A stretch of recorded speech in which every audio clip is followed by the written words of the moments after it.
Partir sur les traces du passé, apprendre l'histoire autrement, témoigner de son vécu. Depuis plusieurs années, la ville de Grande-Synthe et les anciens combattants travaillent en ce sens avec les jeunes générations afin que ces derniers puissent passer au-delà de la théorie et se confronter à la réalité de l'histoire.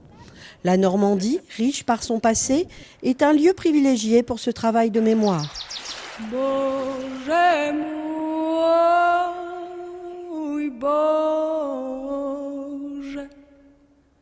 Caen, cité de Guillaume le Conquérant, ville aux 100 clochers et son château-musée. C'est ici que commence le périple pour les collégiens de Jules Verne. De la préhistoire aux Gaulois à l'histoire plus contemporaine, le château-musée regorge de trésors qui plongent rapidement le groupe dans l'histoire locale normande. Donc c'est un homme qui est mort à une trentaine d'années, on ne sait pas de quoi, peut-être un gros rhume, pas de mort violente. Et il a été enterré. Alors avec quoi il a été enterré? Regardez bien. Hein? Avec ses armes, oui. Donc c'est un homme qui est assez puissant. Donc ici vous avez une épée, vous avez un couteau, ramassage, une lance et une hache. Donc il est quand même très très armé. Alors les hommes d'armes comme ça, c'est les hommes libres, sont souvent des chefs. D'accord? Donc lui il est chef. Alors il est chef de quoi? Il est chef d'un clan. Alors un clan c'est un peu plus petit qu'une tribu. C'est quelques familles regroupées. C'est ici aussi que les traditions et les spécificités de la Normandie sont exposées.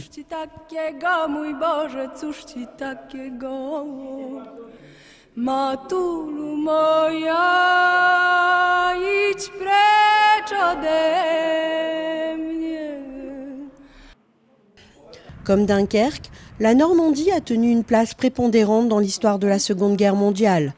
Territoire occupé par les Allemands, c'est par les plages de Normandie que la France a été libérée après de longs combats et beaucoup de pertes humaines. Le mémorial est là pour en témoigner. De la Seconde Guerre mondiale, on connaît l'histoire militaire, l'histoire des résistants, celle des déportés, mais l'on parle rarement des habitants qui ont vécu sous l'occupation et à la libération. Colette, Maurice, Eugène, Guy ont tenu à partager leurs souvenirs. Quand la guerre s'est déclarée en 1939, j'avais 17 ans.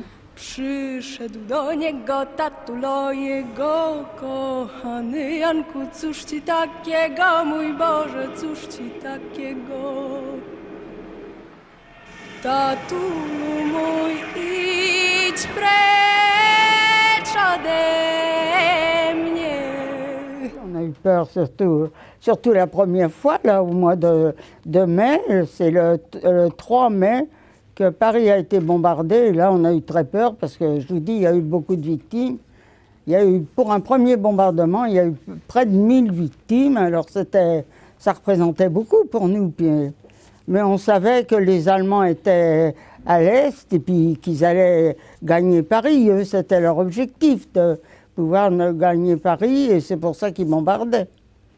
Dans la nuit, on est venu nous dire il faut partir parce que les Allemands approchent et on va faire sauter les ponts qui sont sur la Loire.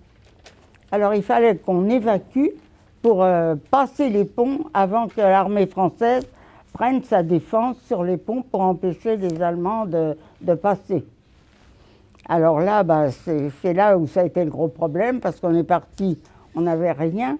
On n'avait pas nos valises, on n'avait pas de vêtements, on n'avait rien à manger, rien à boire. Alors ça a été déjà... Alors on est parti en passant le pont de la Loire. Et puis après, on s'est débrouillé, on allait à pied, on est resté tout seul. Chacun était livré à lui-même, s'en allait jusqu'où il pouvait, éviter surtout les Allemands parce qu'on savait qu'ils s'approchaient, c'était ça.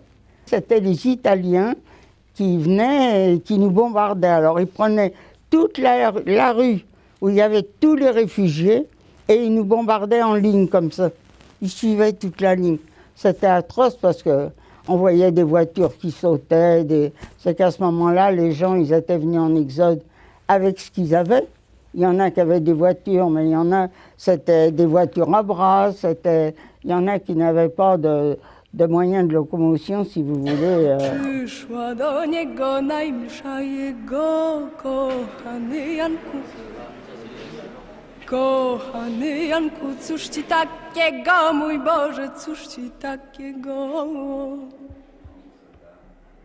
Najmilsza moja, pójdź ku mnie.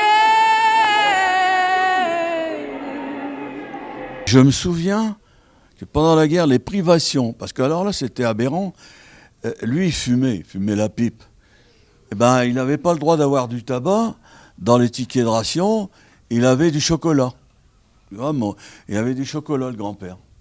Et quand ma mère, elle apportait un bout de pain, parce que bon, on avait un bout de pain, il disait en patois, c'est quoi cette petite farliquette là, que tu me donnes? Bah, il avait faim, cet homme. Et puis voilà, il était obligé de manger ce qui se trouvait, quoi. C'est-à-dire 2 fois rien. Tout était tellement rare, les Allemands prenaient tout.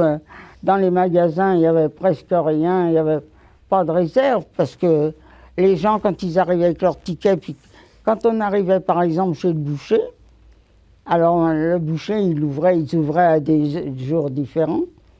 Le boucher, il ouvrait sa boutique, mais il y avait déjà une queue de 100 ou 200 personnes devant son magasin. Tout le monde avait peur de ne pas être servi et tout ça. On a fait des queues incroyables. Moi, j'ai vu être 4-5 heures à faire la queue devant un magasin pour avoir un tout petit morceau de beurre. C'était un petit quart de beurre qu'on avait droit. Alors, on vous tamponnait votre carte, comme quoi vous aviez bien pris le beurre, ou alors la viande, quand c'était chez les bouchers, l'huile, tout ça, enfin, les œufs, le fromage, tout ce qui était vraiment contingenté, on avait une carte qui était pointée. Et alors, tous les mois, on retournait à la mairie faire renouveler nos tickets. J'ai connu ça parce que ma mère, elle faisait la queue avec les tickets. Elle a même failli se faire tuer pour nous avoir du pain blanc. Et quand elle l'a rapporté, ce pain blanc, moi, j'en voulais pas. Moi, je le rejetais parce que c'était du pain bille qu'on avait. Et du beurre, on ne connaissait pas. C'était du sel qu'il fallait mettre sur le pain. Moi, je n'ai pas connu la privation. Alors, je vais t'expliquer pourquoi. Parce que mon grand-père paternel était fromagiste en gros.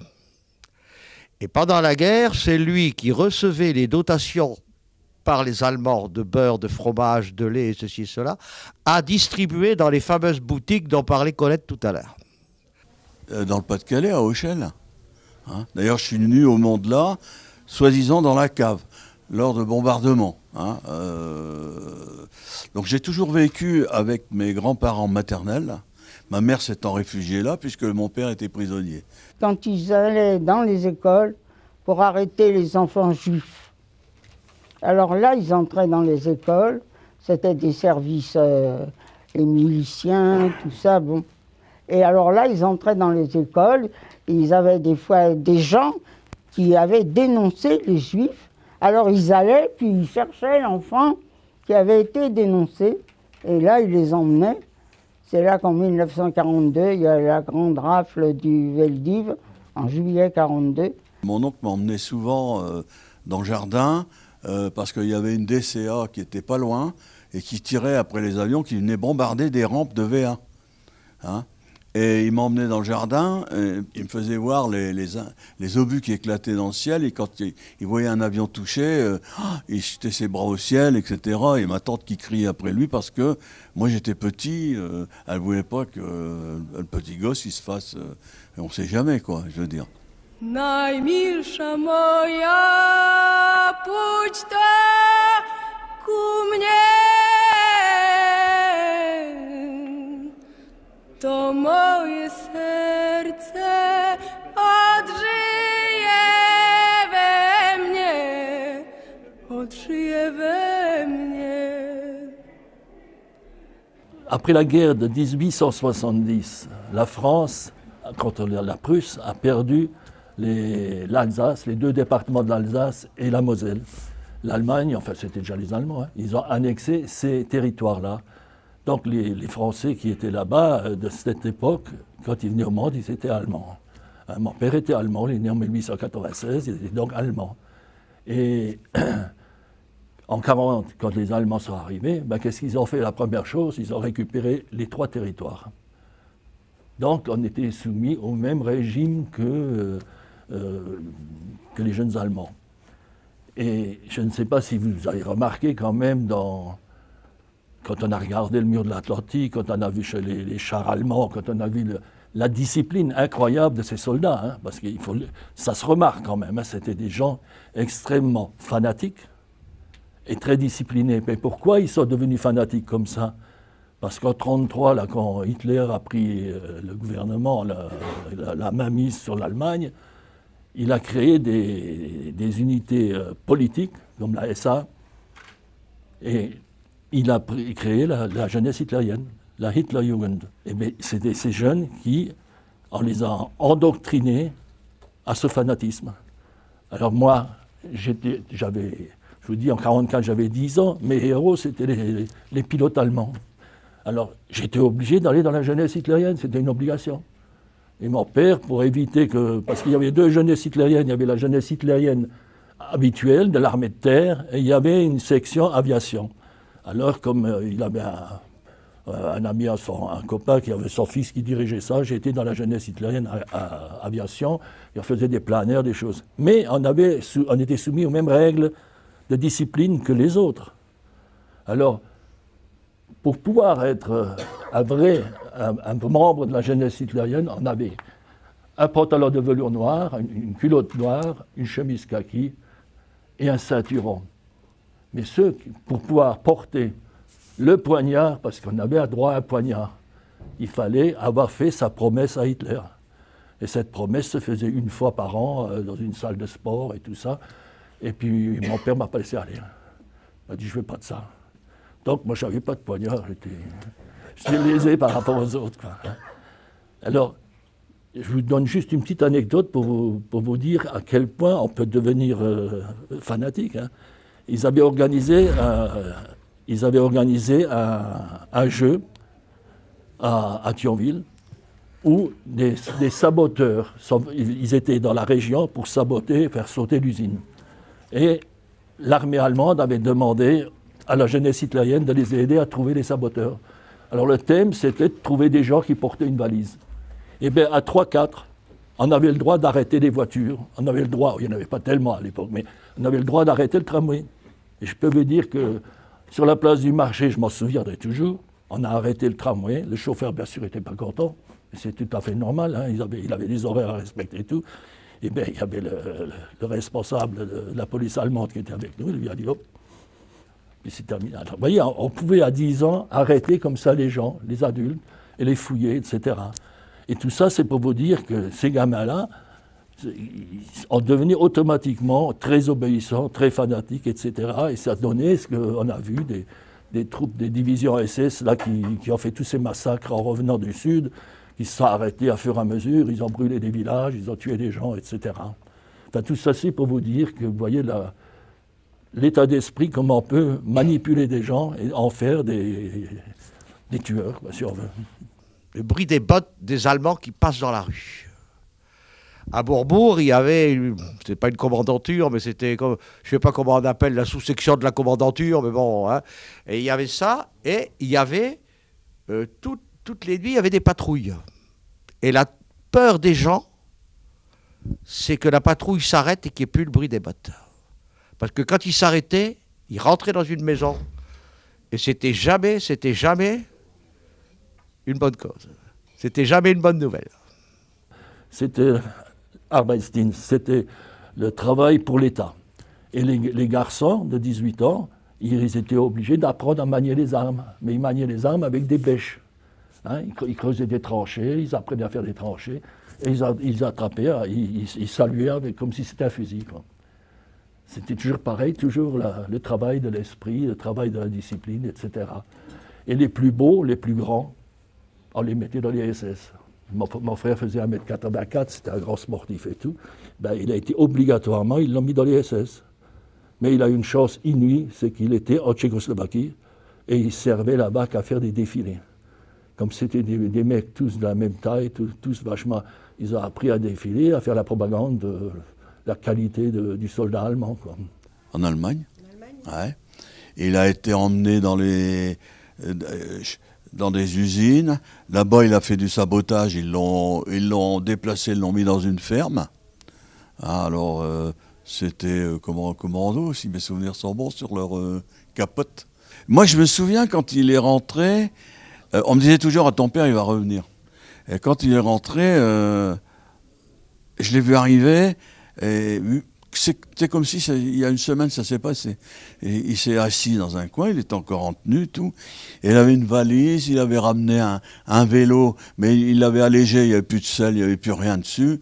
Et la valise, quand il l'a ouverte, il y avait des pâtes de fruits impeccables, plein de pâtes de fruits pour nous, des paires de bas de femme, il y en avait je ne sais pas combien, enfin bref, des choses comme ça. Mais il a voulu que j'aille sur ses genoux, et il m'a dit, si tu viens, tu auras un beau stylo. Moi j'ai dit, t'es pas mon père, je te connais pas. Là, je parlais quand même correctement. Et mon frère qui l'avait connu, lui, il est allé, quoi. Mon père, il avait une toute petite chance, parce qu'il était mécanicien de route au chemin de fer. Il conduisait les locomotives. Et les locomotives, les Allemands en avaient besoin. D'ailleurs, c'était marqué en grand raid, en müssen rollen für den Sieg. Ça veut dire, les roues doivent tourner pour la victoire. Donc, tous ces gens qui conduisaient des locomotives, parce que c'était pas le boulot du conducteur d'aujourd'hui, c'était l'époque héroïque, où il devait tout faire, il contrôlait toute la vapeur de la machine, tout le graissage, toutes les pressions partout. 2 heures avant de prendre le boulot, il vérifiait tout. Il allait au dépôt, il vérifiait sa machine, il en était responsable. Donc les Allemands, ils respectaient ces gens-là, parce qu'ils en avaient besoin. Alors donc, il s'appelait chevalier. Les Allemands, pour eux, chevalier, ça ne leur plaisait pas du tout. C'était un nom beaucoup trop français. Alors, mais ils n'ont pas pu le... En plus, il avait un chauffeur qui était un dirigeant des SA de la région, qui était un mec bien, c'était un gars bien paysan, c'était un paysan, il donnait du lard à mon père, il donnait des bricoles pour qu'on ait à manger. Mais c'était un fanatique. Il s'est bêtement fait tuer. Mon père lui a dit, ben non, arrête un peu, ça suffit, tu vois bien que tu es perdu. Ben non, il a fallu qu'il mette son uniforme et qu'il aille se battre contre les Américains. Comme ça, c'est ça le fanatisme. Quand on arrive à laver la tête aux gens, surtout les gamins, quand on arrive à les endoctriner, ce qui se fait actuellement, quand on voit des gens, des jeunes, qui se bardent de dynamite et qui se font sauter au milieu des gens, il faut quand même avouer que c'est vraiment de la folie, ça. C'est vraiment, pour qu'on en arrive à ce stade-là, c'est qu'on a été vachement endoctriné. Un petit jeune homme qui avait 16 ans, et lui, il allait porter, ses parents étaient fermiers, il allait la nuit porter, il habitait dans le Massif central, il allait la nuit porter du ravitaillement aux Allemands, aux résistants. Et une nuit, il a été pris, les Allemands l'ont... Parce que les Allemands, ils surveillaient quand même, il a été pris. Et alors, il a été sommé de dire où il allait et tout ça. Et il n'a pas voulu le dire. Et vous savez, c'était triste parce qu'on lui avait mis un cercle de fer sur la tête, là au front et tout, sur la tête.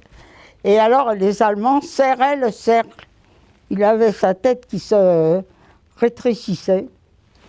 Et alors, il était très marqué, on voyait ses marques sur le front. Mais il n'a pas parlé, il n'a rien dit. Puis les Allemands ont dit, oh, c'est un gamin, il ne sait peut-être pas grand-chose, ils l'ont laissé. Mais il était très marqué, il avait une trace pour la vie. Boże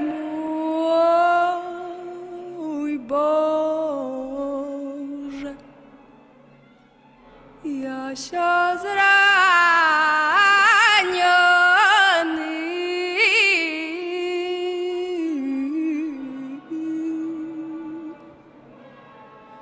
Boże mój, Boże.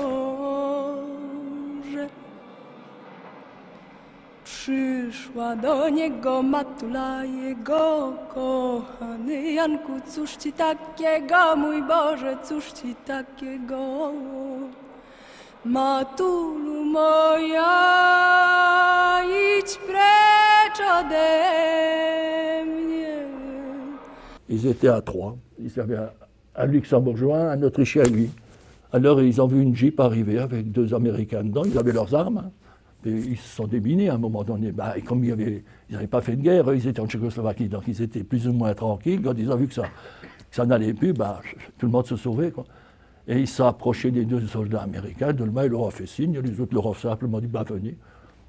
Sans aucun problème, ils sont arrivés. Les gars, mon frère parlait allemand et parlait français, donc il arrivait un peu à parler avec eux. Et puis ils ont pris des fusils, ils ont posé dans la Jeep, tout, ils les ont pris avec, ils leur ont donné du chewing-gum, ils leur ont donné des cigarettes et tout. Puis ils les ont emmenés au camp, mais quand ils sont arrivés au camp, ils ont été interrogés par la police militaire américaine. Comme ils ont trouvé du chewing-gum américain et des cigarettes américains, ils étaient à deux doigts de se faire tabasser. Hein. Mais heureusement, ils ont fait venir ceux qui les avaient arrêtés, puis ils n'ont rien eu. Après, ils ont été mis dans un camp de prisonniers. Et puis, qui est-ce qui dirigeait, qui est-ce qui surveillait le camp de prisonniers? Je vous le mets en mille. C'était des SS allemandes. Parce que là-dedans, ils avaient mis tous ces malgré nous, qu'on appelait des malgré nous. Hein. Moi, je me rappelle le 6 juin, j'allais travailler, il faisait beau, une belle journée. Et je me trouvais justement sur cette avenue Friedland que j'employais tous les jours. Et j'avais des collègues de travail qui m'ont rejoint et qui m'ont crié « Ça y est, ils ont débarqué, ils ont débarqué !» Alors, vous dire la joie, d'abord on est arrivé au bureau, personne n'a travaillé de la journée, tout le monde était tellement heureux, les patrons, les employés. Ça a été une journée vraiment de liesse, on disait... Puis nous, on croyait, ils ont débarqué, ça y est, on va être tout de suite libérés. On pensait on disait, maintenant, c'est plus qu'une question d'heures, de jours, ça va aller. Mais pas du tout, parce que ça a été long. Là, on nous avait appris que les armées alliées, il fallait s'en méfier, parce que parmi eux, il y avait des cannibales, il y avait les Noirs. Tous les Africains étaient des cannibales pour nous. Alors, quand on a vu arriver les premiers soldats noirs, mon Dieu, j'ai planqué dans la gare. On avait une trouille monstrueuse, mais c'était l'inverse. C'était des gens magnifiques qui nous donnaient du chewing-gum, qui nous donnaient des bonbons, etc. J'ai même fait du troc avec eux. Comme j'avais deux sœurs qui étaient relativement jeunes, ma sœur aînée avait quoi? Elle avait 19 ans, je crois. Puis l'autre en avait 19, 13, 15 ans. Ouais. Alors je leur faisais des rendez-vous avec les soldats américains. Ils disaient, oui, je voudrais bien là. Ils montraient les photos. Alors, oh, c'était des belles filles en plus. Allez, hop, je fixais des rendez-vous quand on a des plaques de chocolat. Quand ils sont arrivés, ils nous ont distribué des choses qu'on ne connaissait pas. Le chewing-gum. Alors ils lançaient plein de chewing-gum à tout le monde. On ne savait pas ce que c'était, nous, à ce moment-là. Et alors ils distribuaient aussi des petites boîtes de condensés C'était des cacahuètes qui étaient malaxées, ça faisait un genre de marmelade, quoi. Et alors on aimait ça, parce que d'abord c'était sucré, c'était très bon. Alors ils jetaient ça dans la foule quand ils défilaient. Tout le ravitaillement qui arrivait, c'était par camion, un remorque et dessus. Et puis, on allait fouiner là-dedans quand il n'y avait personne. Et puis quand on trouvait des caisses de chocolat, je pense bien qu'on les fauchait, quoi. On était un peu de tout petits voleurs, quoi. Ces témoignages, ce voyage dans l'histoire, n'ont laissé personne indifférent. Ça m'a touché, qu'ils ont vécu tout ça. J'ai ressenti de l'émotion, de la tristesse. J'ai retenu aussi la pointe du Hoc avec tous les cratères là, qui sont énormes. En fait, dans ma tête, je m'imaginais toutes les scènes qu'il y a pu avoir ici. Et c'était choquant pour moi. On peut aussi retenir des choses pour les cours et tout. Donc du coup, ça c'est génial. Des actions comme celle-là, elles sont très bénéfiques. D'ailleurs, ça les marque. Hein, ça leur apporte, je vais dire, une mémoire vivante. Hein, et pas systématiquement aller le rechercher dans les bouquins. Mais ils voient aussi, ils ont des témoignages, ils apprennent des choses. C'est mieux que d'être tout seul parce qu'on a l'impression d'être un peu perdu, par exemple dans toutes les salles qu'il y avait au mémorial. Donc du coup c'est bien d'avoir un petit guide, entre guillemets, pour nous expliquer ce qui se passe vraiment. Les parrains sont des gens de l'UNC, les anciens combattants, accompagnés de 2 ou 3 enfants, 3 ou 4 enfants, pour leur répondre avec leur petit fascicule. Et en plus ils ont un devoir après, devoir de mémoire bien sûr, à rentrer à l'école et à leurs professeurs. Apprenons de nos erreurs passées afin de mieux préparer l'avenir. C'est à travers l'adversité que l'on devient plus fort. Colette a eu 96 ans en février. De ces temps troublés, elle en a tiré sa force et sa rage de vivre et a tenu à les partager. Et il faut garder ça, vous tous qui êtes jeunes, il faut garder la volonté, avoir envie de faire quelque chose. C'est comme ça que vous verrez que vous vieillirez bien. C'est en vous acharnant, en luttant. et avec beaucoup de patience, beaucoup de volonté, c'est ce que je vous dis. Il faut que ce soit vraiment pour vous le but de votre vie. Vous n'êtes qu'une petite pierre à l'édifice, mais vous existez, vous êtes là. C'est grâce à vous si la France a pu renaître et tout ça, et puis qu'elle continuera. Mais il faut toujours vous armer de beaucoup de volonté. Pas de laisser aller, pas de m'en foutiste, non. Gardez toujours devant vous ce regard vers l'avenir, dire il faut qu'on fasse ça. À votre échelon, vous pouvez le faire, puis vous verrez, ça gagnera d'autres personnes. Boże